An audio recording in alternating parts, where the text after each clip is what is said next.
Como les decía antes, vamos a hablar de la crisis migratoria que está viviendo Europa. Se habla de la peor crisis migratoria en Europa tras la Segunda Guerra Mundial. Según cifras de la Agencia de Refugiados de Naciones Unidas, de ACNUR, este año más de 300.000 inmigrantes cruzaron el Mediterráneo intentando huir de distintas zonas de conflicto, tanto en África, Asia y Medio Oriente. En lo que va del año, más de 2.500 personas murieron en este intento por llegar a Europa. Para analizar esta situación y para intentar comprenderla mejor, recibimos en este momento a Julieta Rudich. Ella es periodista, es corresponsal del País de Madrid desde 1996, es realizadora de documentales periodísticos para la Televisión Nacional de Austria y también ha trabajado para otros medios europeos como Radio Francia Internacional, como Cadena SER de España y la televisión alemana Deutsche Welle. Bienvenida, Julieta. Hola, ¿qué tal? Gracias por acompañarnos. Vamos a ver un tape para ponernos en situación y luego empezamos a desgranar esta compleja realidad europea.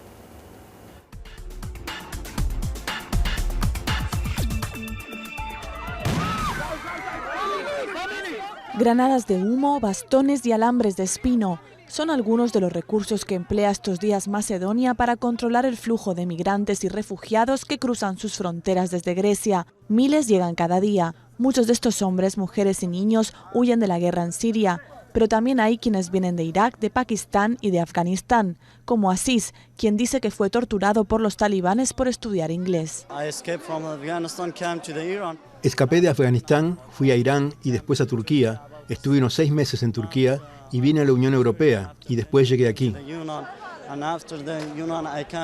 Cruzan Macedonia en un viaje de 4 horas en tren. Muchos tratan de llegar al norte de Europa, siendo Alemania y Suecia algunos de los destinos más codiciados. Hay quienes optan por caminar en la noche para evitar el calor durante el día, como este grupo que acaba de cruzar a Serbia.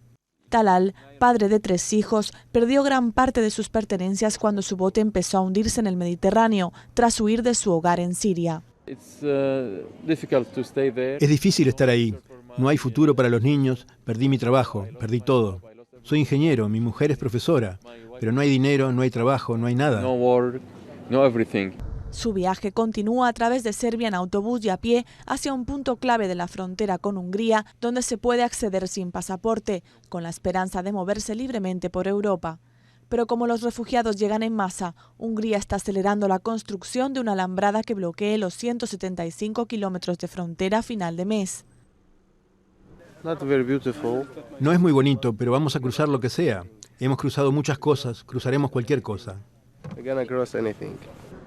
Este grupo está aliviado y feliz de haber cruzado la frontera a tiempo, pero los próximos podrían no tener tanta suerte. Budapest dice que en septiembre enviará perros, caballos y helicópteros para aumentar la seguridad fronteriza.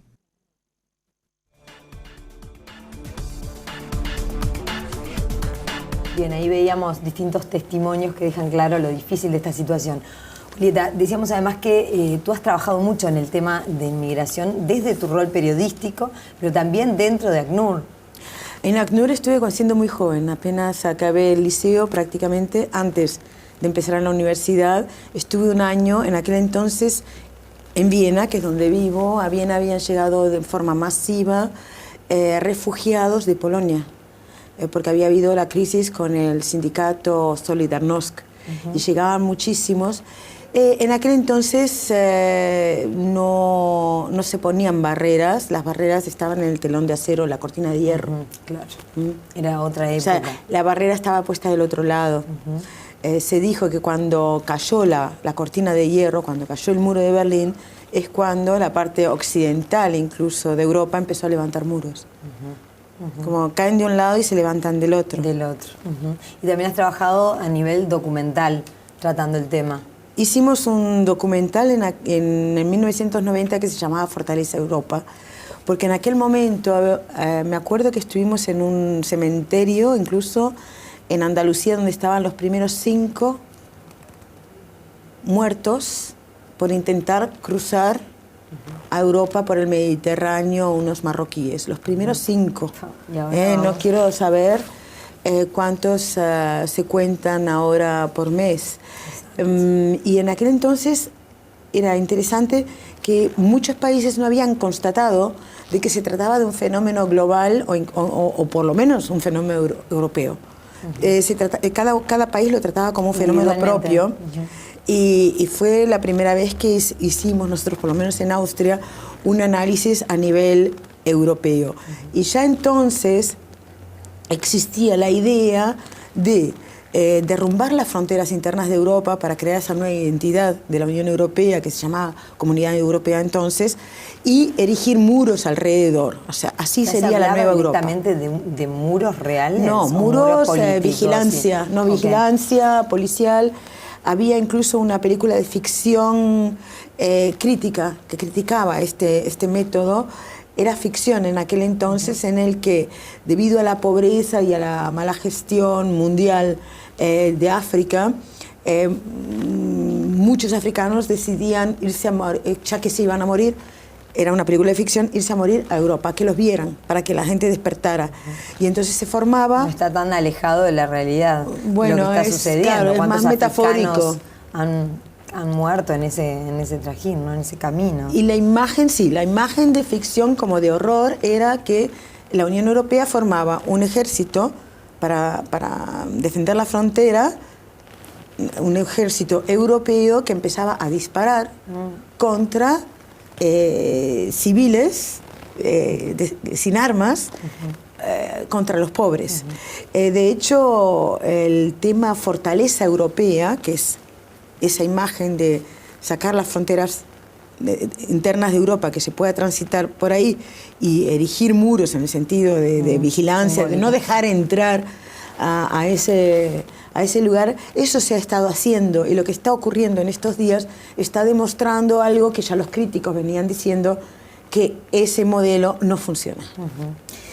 La semana pasada se hallaron 71 cadáveres en el interior de un camión abandonado en una autopista del este de Austria, entre ellos 4 niños. Este fin de semana también se encontró otro camión con 26 migrantes en una situación muy delicada. ¿Qué se sabe sobre los responsables de este presunto tráfico de personas y si está todo dado, parecería, justamente para que el tráfico humano se acreciente, ¿no? Cuando algo está prohibido, florece siempre las mafias, los especialistas, digamos, en economía clandestina. ¿Son culpables? Sí, son culpables. ¿No tienen escrúpulos? Sí, es cierto que la mayoría no tienen escrúpulos. ¿Lo hacen solamente por interés económico? Sí, es cierto que lo hacen solamente por interés económico. ¿Tienen que ser penalizados? Sí, es cierto. Creo que en eso está todo el mundo de acuerdo. Ahora, ¿son ellos la causa o son un síntoma o consecuencia? Creo que si bien hay políticos en Europa hoy en día que quieren, o por lo menos intentan desviar la atención de una mala gestión del asunto, poniendo toda la culpabilidad en estas redes clandestinas de criminales de tráfico de personas, también es cierto que cada vez es más obvio que florecen, como tú decías, estas redes criminales debido a que se erigen muros. Es decir, si no existe ninguna manera legal, hoy por hoy no existe ninguna manera legal de llegar a Europa como refugiado. Y, sin embargo, todos los países de la Unión Europea han firmado los acuerdos de Ginebra, el Convenio de Ginebra, de asilo político. Es decir, que están supuestamente todos los países de acuerdo en que cuando personas son perseguidas por motivos raciales, políticos, de opinión, etcétera, etcétera, etcétera, se les brinda acogida y se les ayuda. No obstante, no permite Europa que lleguen de forma legal. O sea que este sistema está obligando a que familias enteras arriesguen su vida, muchas pierdan sus vidas, cruzando el Mediterráneo y además pagando sumas horrendas a traficantes que también acumulan mucha gente en espacios muy estrechos. Nadie cree que hayan querido matarlos, simplemente no cumplen las mínimas los normas de llevan seguridad, así como exactamente. hacinados. Es decir, hay una gran crisis y es muy interesante las reacciones a estas crisis. Exacto. Si te parece, vamos a detallar, ir un poquito antes y luego sí ya nos metemos en las reacciones y en qué está haciendo Europa concretamente.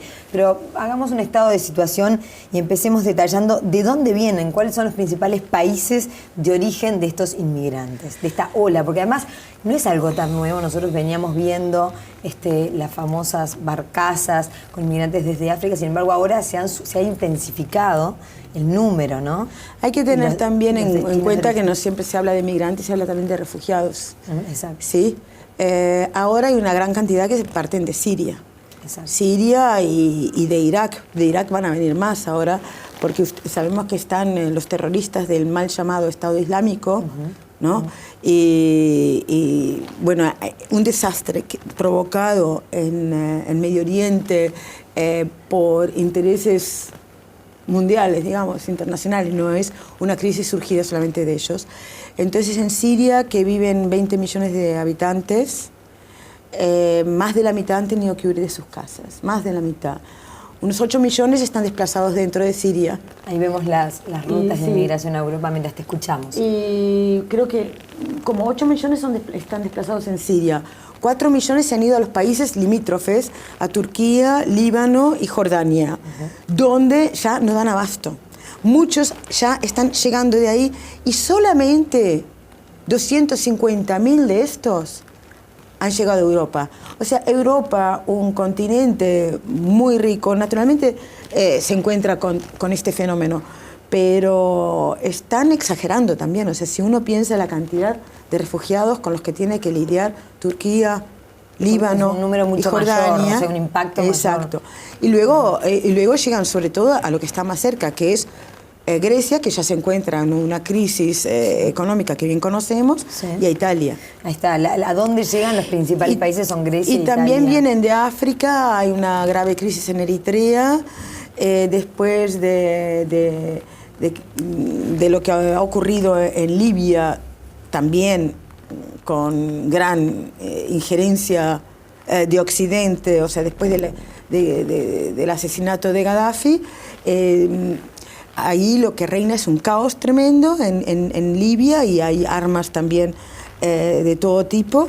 Y Eritrea, después en el sur de Sudán, Sudán, todas estas zonas hay focos de conflicto que hacen que la gente esté huyendo.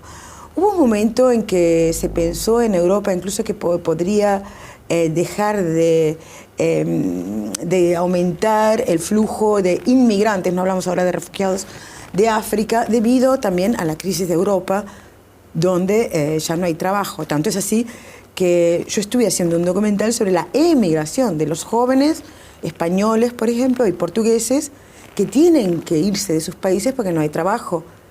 Y vimos colas, haciendo cola de portugueses, digamos, delante de las embajadas de Angola y de Mozambique para buscar trabajo en Angola y Mozambique. También es cierto que hay países en África donde la situación está mucho mejor que antes. O sea, no es toda África. Hay que tener una visión así más diversificada. Y también es cierto que Europa en crisis, para la gran mayoría de los países del mundo, sigue siendo una potencia, ¿no? O sea, la crisis europea, por más de que es muy dura, comparada con la realidad de otros países del mundo, siguen siendo... lógicamente, pero repito, de los sirios que se han ido, los menos se han ido a Europa. O sea, no es que la mayoría se van a Europa. Ahí, claro. 250.000 más o menos, en comparación con 12 millones.